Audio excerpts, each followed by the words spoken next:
बंसीपुर गांव में बिरजू सेठ अपनी पत्नी जानकी के साथ रहा करता था। बंसीपुर गांव का सेठ बिरजू इतना अमीर था कि गांव के लोग उससे उधार पैसे लेने आया करते, जिससे बिरजू दोगुने पैसे वसूला करता। और इससे गांव वाले भी बिरजू की इस मनमानी से परेशान थे, लेकिन बेचारे वो करते भी क्या, उन्हें भी तो मजबूरी थी। तभी वो सेठ से उधार लिया करते। वहीं सेठ के गांव में ही एक बड़ी सी गोदाम भी थी, जिसमें गांव के अधिकतर लोग काम करते थे। एक रोज सुबह सुबह सेठ बिरजू भोलेनाथ की पूजा कर महादेव की फोटो के सामने हाथ जोड़कर भगवान से कह रहा होता है, बस महादेव, मुझे इतना देना कि मुझे किसी के सामने झुकने की जरूरत ना हो। हर हर महादेव। अब काम के लिए निकलता हूँ। अब आपसे शाम में ही मुलाकात होगी। इतना कहने के बाद बिरजू घर से निकलने लगता है, लेकिन तभी उसे याद आता है आज उसने अपनी पत्नी को नहीं देखा और न ही उसकी पत्नी ने उसे नाश्ते के लिए टोका। अब बिरजू अपनी पत्नी को आवाज देने लगता है, अरे ओ भाग्यवान, अरे जानकी कहाँ हो? इसे क्या हो गया? ये सुन क्यों नहीं रही? लगता है अब मुझे ही कमरे तक जाना होगा। अब बिरजू कमरे तक जाता है तो देखता है कि उसकी पत्नी सो रही है, और जैसे ही सेठ जी अपनी पत्नी जानकी के माथे को छूता है तो वो देखता है कि जानकी का माथा तो तप रहा था। अरे जानकी उठो, तुम्हें तो बुखार है। वो तो मुझे जाते हुए याद आया कि आज तो मैंने नाश्ता भी नहीं किया और ना ही खाना साथ लिया है, और तभी मुझे तुम याद आई। हाँ हाँ, तुम्हें अपने पैसों के अलावा और कुछ याद भी रहा है जो मैं रहूंगी। थोड़ा उठो, इधर उधर घूमो तो ठीक हो जाओगी, लेकिन तुम ऐसे बिस्तर पर पड़ी रही तो ठीक नहीं होने वाली। मेरी तबीयत दवा के बिना ठीक नहीं होगी, मुझे डॉक्टर के पास लेकर चलना होगा आपको। अरे तुमने कभी देखा है कि मैं बीमार हुआ हूँ? और अगर हुआ भी हूँ तो एक बार भोलेनाथ का नाम लेता हूँ, अगले दिन ठीक हो जाता हूँ। लेकिन भगवान तुम्हें ठीक कर देते होंगे, मुझे नहीं। मैं तो दवा के बिना ठीक नहीं होने वाली। मैं भोलेनाथ का इतना ख्याल रखता हूँ तो क्या वो मेरा थोड़ा सा ख्याल नहीं रख सकते? रुको, मैं अभी भोलेनाथ से तुम्हें जल्दी से जल्दी ठीक करने को कहता हूँ। हे भोलेनाथ, आज सेठानी की तबीयत थोड़ी ठीक नहीं है, तो आप उसे जल्दी ठीक कर दें। अगर जानकी ठीक हो गई तो प्रभु मैं 5 ब्राह्मणों को खाना खिलाऊंगा।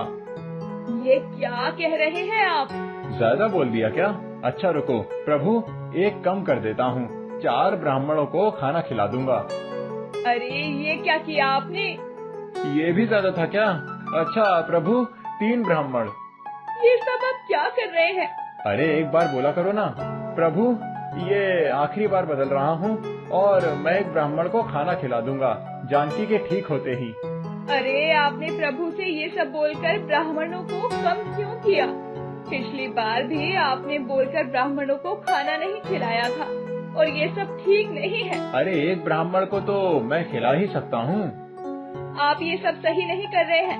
आप ना जाने ये सब कितनी बार बोल चुके हैं, और जब आपका काम हो जाता है तो आप प्रभु को भी मक्खन लगाते हैं।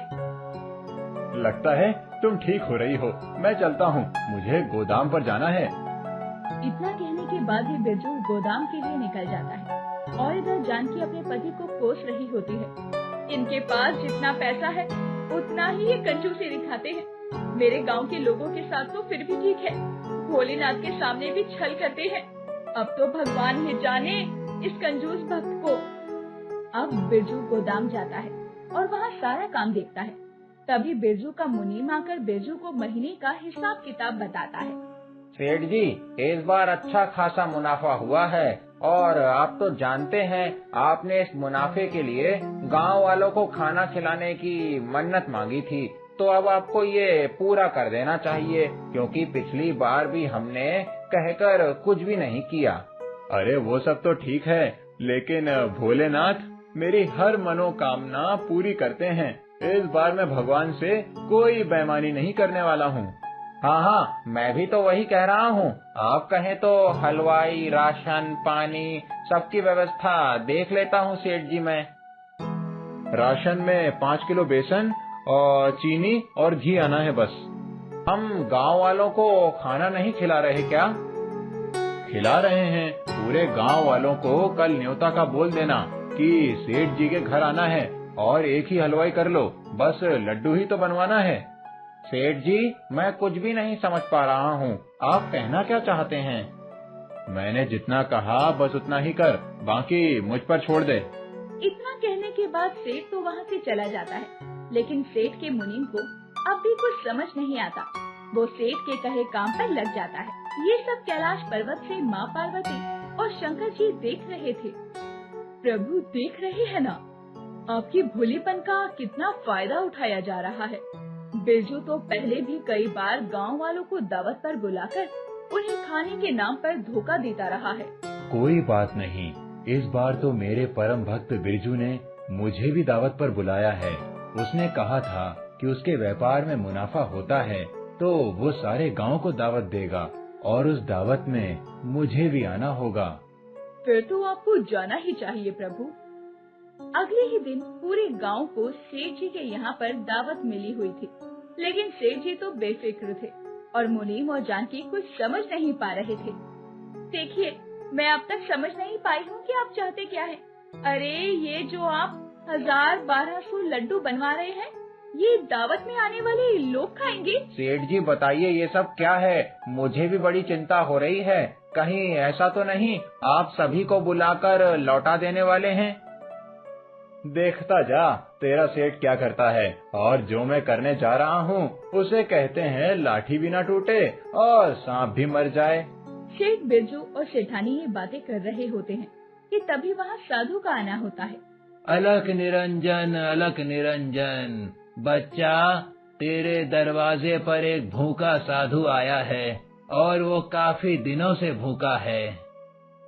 अरे अहो भाग्य हमारे, जो आप पधारे महाराज जी। बैठिए बैठिए, मैं अभी आपके लिए कुछ लाती हूँ। अरे हाँ हाँ, इसे भी 2 लड्डू दे दो और जल्दी से इसे यहाँ से जाने को कहो। हमें खाने की भूख है, लड्डू से तो हमारा पेट नहीं भरने वाला है। जी मुझे 10 से 20 मिनट का समय दे दीजिए, मैं अभी खाना लेकर आती हूँ। वो साधु भी इंतजार में बैठ जाता है। वहीं जानकी अब साधु के लिए जल्दी से खाना पीना बनाने लग जाती है। जब तक वो साधु बैठा होता है तो सेठ का मुनीम उस साधु को लड्डू लाकर देता है। ये आपके लिए बाबा, जब तक सेठानी जी आपके लिए कुछ खाने पीने के लिए लाती हैं, तब तक आप ये खा लीजिए। वो साधु उन लड्डुओं को 2 बार में ही खा जाता है और मुनीम को और देने को कहता है। इन 2 लड्डू से क्या होगा, और लाओ। और चाहिए आपको? मैं अभी लाता हूँ। अब मुनीम साधु को जितने लड्डू दिए जा रहा था, वो साधु भी उतने ही लड्डू खाए जा रहा था। ये देखकर सेठ साधु के पास पहुँचता है और साधु से कहता है, अरे ओ ढोंगी साधु, बहुत हुआ तेरा, ये लड्डू और लोगों को भी खिलाना है। अगर ये तू पूरे खा जाएगा तो हमारे पास औरों को देने के लिए बचेगा ही क्या। घर आए साधु से तुम ऐसे ही बात करते हो? मुझे भूख लगी है, तुम इतने बड़े सेठ होकर एक साधारण से साधु की भूख नहीं मिटा सकते, तो तुम्हारा इतना धनवान होने का क्या फायदा?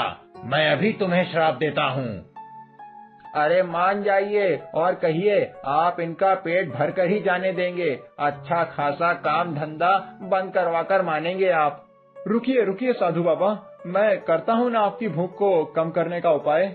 इतनी छोटी सी बात के लिए इतना भड़कने की क्या जरूरत है। मुझे बहुत भूख लगी है, जल्दी से खाना लगाया जाए। अब जानकी साधु बाबा के लिए खाना लेकर आती है और वो साधु भी खाना खाने लगता है, लेकिन उसकी तो भूख ही कम नहीं हो रही थी। जानकी पूरी खीर सब दिए जा रही थी और वो साधु खाए जा रहा था। ये देखकर जानकी को शक होता है, लेकिन वो अब भी खाना बनाने और साधु का पेट भरने में लगी हुई थी और ये सब सेठ से देखा नहीं जा रहा था। जानकी की तो खाना बनाते हुए हालत खराब हो जाती है। तभी जानकी सेठ को अंदर बुलाकर कहती है, ये कोई साधारण साधु नहीं है, घर का पूरा राशन खत्म हो गया है, लेकिन इनका पेट नहीं भर रहा। क्या कह रही हो तुम? अगर ऐसा है तो कहीं ये मेरे प्रभु मेरी परीक्षा लेने तो नहीं आए हैं? अब बिरजू जैसे ही उस साधु को देखता है, उसे उस साधु में महादेव की छवि दिखती है, जो पूरी सब्जी खीर खाए जा रहे थे। अब जब तक बिरजू उस साधु के पास जाते हैं, तो वो अंतर ध्यान हो चुके थे। मुनीम प्रभु, मेरा मतलब साधु बाबा कहाँ गए? हो तो गए, अभी अभी क्यों, क्या हुआ? प्रभु, मैं सब समझ गया। मैं अभी गांव के लोगों के लिए पकवान और अच्छा खाना बनाने की तैयारी करता हूँ। महादेव खुद यहाँ आए थे। मैंने तुम्हें कहा था ना, तुम्हारी ये हरकतें किसी दिन तुम्हें मुसीबत में डाल सकती है। सेठ बिरजू को समझ आ गया था कि महादेव उसे सबक सिखाने के लिए आए थे और महादेव की भूख के कारण तो सेठ की रसोई का राशन खत्म हो चुका था। अब सेठ भी गोदाम से राशन मंगवाकर गांव के लोगों को खाना खिलाता है। जिसने कुछ समय पहले तक गांव के लोगों को लड्डू खिलाने का मन बना रखा था, उसे महादेव सबक सिखाते हैं और वो गांव के लोगों को पूरा भोज करवाता है।